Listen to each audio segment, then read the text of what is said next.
And I think we realize that maybe everything in their dreams is not quite going to come out the way they think it is.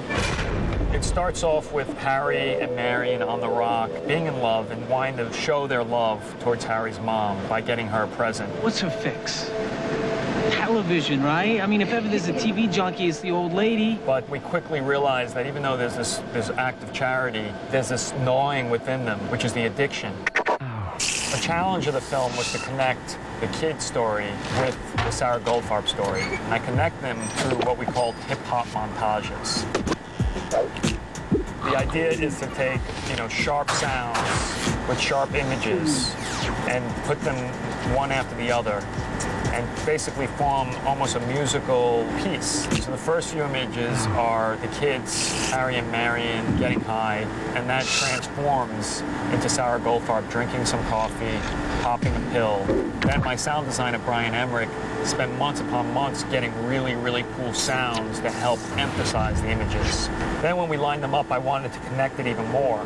And I grew up out on the beach in Coney Island, and one of the things I remember as a kid is planes would always come over because that was the landing pad to John F. Kennedy Airport. And it always had this amazing sound because it was planes really sort of high up in the stratosphere, sort of passing overhead. So what I did during that scene is that the sound of a plane sort of comes overhead. We start the sound of the plane in the back speakers of the theater, and slowly but surely they rise and rise and rise until the climax of the Sarah drug-taking sequence, and they hit the front speakers, and then boom, the overture starts, and we're into the Sarah story.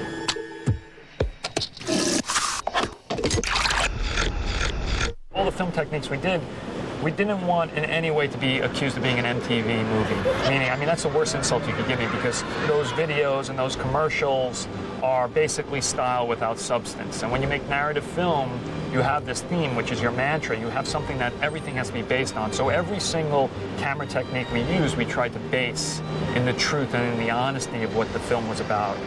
Purple in the morning, blue in the afternoon, orange in the evening.